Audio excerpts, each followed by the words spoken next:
Assalamualaikum warahmatullahi wabarakatuh. Innal hamda wasyukra lillah nahmaduhu wa nasta'inuhu wa nastaghfiruh wa na'udzu billahi min syururi anfusina wa min sayyiati a'malina may yahdihillahu fala mudilla lahu wa may yudlil fala hadiyalah. Asyhadu an la ilaha illallah wa asyhadu anna Muhammadan abduhu wa rasuluh la nabiyya wa la rasula ba'dahu. Allahumma salli ala sayyidina Muhammad wa ala ali sayyidina Muhammad salatan tadfa'u bi anna ta'ana wa ta'un ya amruhu idza arada syai'an ay yaqula lahu kun fayakun amma ba'd. Segala puja dan puji syukur kehadirat Allah Subhanahu wa taala atas segala limpahan rahmat, taufik dan hidayahnya, sehingga pada hari ini kita masih diberi kekuatan oleh Allah Subhanahu wa taala untuk bisa menjalankan ibadah puasa di bulan Ramadan ini, walaupun kita pada saat ini berada di tengah-tengah wabah COVID-19. Mudah-mudahan Allah segera mengangkat wabah ini dari permukaan bumi ini. Amin ya rabbal alamin. Salat bering salam semoga selalu tercurahkan kepada junjungan kita Nabi besar Muhammad sallallahu alaihi wasallam, yang mana telah membawa umatnya dari zaman kegelapan menuju zaman terang benderang seperti zaman yang kita rasakan pada saat ini. Para santri Pondok Modern Asy-Syifa Balikpapan yang dirahmati Allah Subhanahu wa taala. Tema kita pada hari ini yaitu takdir. Sebagaimana kita ketahui bahwa rukun iman yang keenam yaitu al-imanu bil qada'i wal qadari min khairihi wa syarrihi. Iman kepada qada dan qadar yang baik dan yang buruk. Profesor Dr. Quraisy Shihab MA mengatakan bahwa takdir ini tidak dikenal di zaman Rasulullah sallallahu alaihi wasallam dan juga di zaman Khulafaur Rasyidin. Ada satu dan dua orang berbicara tentang takdir di zaman Umar bin Khattab, lalu dilarang oleh beliau. Jadi takdir ini dikenal setelah meninggalnya Sayyidina Ali bin Abi Thalib. Mengapa demikian? Nanti akan kita bahas selanjutnya. Takdir dari segi bahasa adalah ukuran. Allah Subhanahu wa taala berfirman dalam surah Al-Qamar ayat 49, A'udzu billahi minasyaitonir rajim. Inna kulla syai'in khalaqnahu biqadar. Sesungguhnya kami menciptakan segala sesuatu berdasarkan ukurannya. Satu contoh, Allah Subhanahu wa taala menurunkan hujan ke muka bumi ini yaitu berdasarkan ukuran. Apabila Allah tidak menurunkan hujan ke dunia ini, ke bumi ini tidak berdasarkan ukurannya, maka bisa jadi seluruh dunia ini akan banjir setiap hujannya. Contoh lagi, manusia ditakdirkan oleh Allah Subhanahu wa taala itu bisa berjalan atau bisa berlari. Manusia tidak bisa terbang. Karena itu sudah ukuran untuk manusia ditakdirkan yang diciptakan oleh Allah Subhanahu wa taala. Burung diciptakan oleh Allah Subhanahu wa taala, ukurannya adalah bisa terbang. Walaupun ada beberapa burung yang bisa lari, tapi hakikatnya kebanyakan burung itu adalah terbang, bukan jalan atau bukan lari. Juga Allah Subhanahu wa taala berfirman dalam surah Al-Alaq ayat 3, "Walladzi qaddara fahada." Yang telah menentukan takdir dan memberi petunjuk. Jadi pada zaman dahulu, pada zaman sahabat, mereka semua sudah mengetahui bahwa dalam dirinya sudah ada ukuran masing-masing. Tetapi mereka pada zaman dahulu, pada zaman sahabat, tidak pernah mereka itu berputus asa dengan takdirnya. Mereka selalu berusaha, bekerja, bahkan di antara mereka tidak ada yang mengatakan bahwasanya biarlah saya diam di rumah, nanti saya menunggu takdir saya sendiri. Malah itu adalah yang tidak dilakukan oleh para sahabat. Dan yang susahnya lagi, ada kelompok yang menafsirkan agama berdasarkan dengan tujuan politik.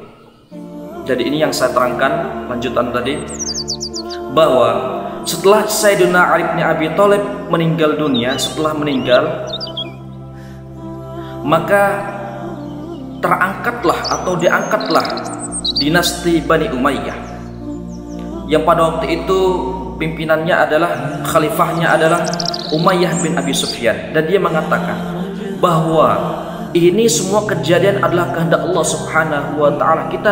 Bukan kita yang mengatur, tapi ini adalah kehendak Allah Subhanahu wa taala. Kita tidak bisa berbuat apa-apa dengan ini. Dan juga ada satu kelompok lagi yang mengatakan bahwa takdir itu tidak ada di muka bumi ini. Dan ini kelompok yang salah. Kenapa? Saya kasih contoh. Siapa sih di dunia ini yang tidak mau kaya? Siapa sih di dunia ini yang tidak mau cantik bagi perempuan? Tapi apa yang terjadi di muka bumi ini?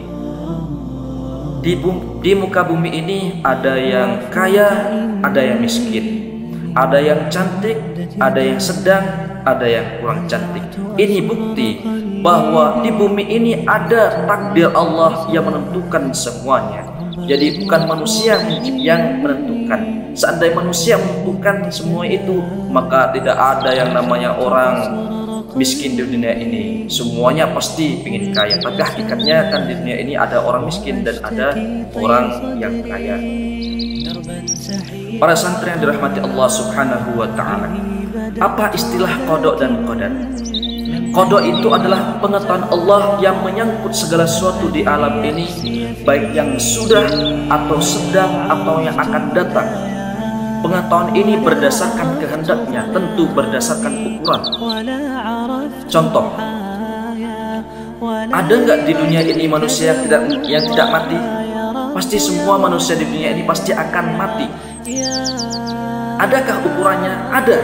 Karena Allah Subhanahu wa ta'ala telah menentukan kapan dia mati, hari apa, jam berapa, detik berapa, semua ditentukan Allah Subhanahu wa ta'ala. Idza jaa ajaluhum la yastakhiruna sa'atan wa la yastaqdimun.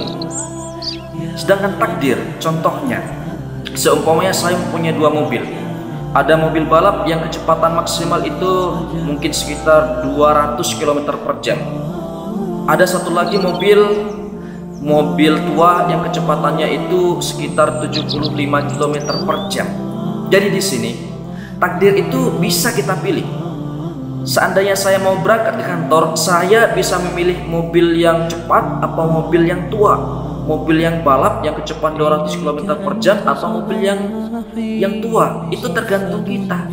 Tergantung kita mau milih yang mana. Nah, itulah takdir. Contoh lain, seumpamanya kita mempunyai bola karet, kita lempar ke dinding dengan keras, maka pantulannya juga akan mantul dengan keras. Kalau kita lempar bola itu ke dinding dengan lemah, maka pantulannya juga akan lemah. Itulah takdirnya. Kalau kita melempar dengan keras, maka takdirnya yang akan mantul itu juga akan keras. Kalau kita lempar dengan lemah, maka takdirnya yang akan mantul juga akan lemah. Itulah takdir. Jadi takdir itu bisa kita pilih. Kita mau ke kantor itu mau menggunakan mobil yang mana, mau yang balap atau mobil yang tua, atau kita mau lempar bola itu dengan sekeras-kerasnya biar pantulannya itu semakin keras, itu tergantung kita, karena kita pilih takdir itu. Seandainya saya duduk di sini atau di sana, itu tergantung pilihan kita masing-masing. Mau duduk di sini atau mau duduk di sebelah sana, itu tergantung pilihan masing-masing. Jadi pada zaman dahulu, pada Khalifah Umar bin Khattab, suatu saat ingin pergi keluar kota, dan ada kabar bahwasanya kota yang ingin beliau kunjungi itu terdapat wabah yang menular seperti yang kita rasakan sekarang ini. Maka Umar bin Khattab tidak jadi pergi ke kota tersebut, tetapi pergi ke lain tempat. Para sahabat ada yang bertanya, "Wahai Khalifah Umar bin Khattab, apakah engkau lari dengan takdir Allah Subhanahu wa ta'ala?" Maka Umar berkata, "Iya, saya lari dari takdir Allah yang satu menuju takdir Allah yang lainnya." Maka dari situ bisa kita simpulkan bahwa takdir itu bisa kita pilih apa enggak? Maka takdir itu bisa kita pilih. Apa beda dengan nasib? Nasib itu adalah apa yang kita pilih itu adalah nasib. Contohnya, seumpamanya Umar bin Khattab masih pergi ke tempat yang dimana di situ terdapat banyak wabah penyakit menular, maka bisa jadi beliau beserta sahabatnya itu bisa terkena wabah tersebut. Tapi karena Umar bin Khattab tidak jadi pergi ke tempat tersebut, maka takdirnya Umar bin Khattab tidak terkena penyakit tersebut. Nah, itulah nasibnya Umar karena tidak pergi ke tempat kota tadi, maka nasib Khalifah Umar bin Khattab dan sahabatnya tidak terkena penyakit tersebut. Itulah adalah nasib. Jadi nasib itu adalah sesuatu yang sudah kita pilih, itulah nasib. Sesuatu yang sudah terjadi, itulah nasib. Wa ma tasyauna illa yasha Allah, dan kamu tidak bisa mewujudkan apa yang kamu kehendaki kecuali Allah Subhanahu wa taala menghendaki. Inilah sistemnya. Ini sistem yang dibuat oleh Allah Subhanahu wa taala. Takdir itu adalah sistem dari Allah Subhanahu wa taala. Contohnya, seumpamanya ada yang sakit, maka kalau ada yang sakit dia harus berikhtiar. Dia harus berikhtiar ke dokter A, dokter B, kalau belum bisa lagi ke dokter C, atau pakai alternatif. Dan setelah berikhtiar berdoa kepada Allah Subhanahu wa taala. Setelah berdoa maka dia harus bertawakal kepada Allah Subhanahu wa taala. Setelah bertawakal, itulah takdir yang diberikan oleh Allah Subhanahu wa taala. Contoh lagi, seandainya kita mau mencari rezeki, kalau umpamanya kita mau mencari rezeki cuma di rumah saja, menunggu takdir saja, maka tidak akan dapat rezeki yang akan kita cari tersebut. Maka hakikatnya kalau kita mau mencari rezeki, maka kita harus keluar rumah bekerja. Innallaha la yughayyiru ma biqaumin hatta yughayyiru ma bi anfusihim. Jadi kita harus berusaha untuk mencapai takdir kita masing-masing. Begitupun kalau kita mau mencari jodoh, kalau kita harus berusaha terlebih dahulu. Gak bisa kalau kita mencari jodoh, kita diam di rumah, kita cuman menunggu takdir kita. Ya gak bisa seperti itu. Maka takdir itu harus kita berusaha untuk mencapainya. Percaya takdir, maka inti dari pembahasan kita pada hari ini adalah percaya takdir, karena takdir itu adalah sistem dari Allah Subhanahu wa ta'ala. Wallahu a'lam bishawab. Mungkin ini saja yang dapat kami sampaikan. Hadani Allah wa iyyakum ajma'in. Assalamualaikum warahmatullahi wabarakatuh.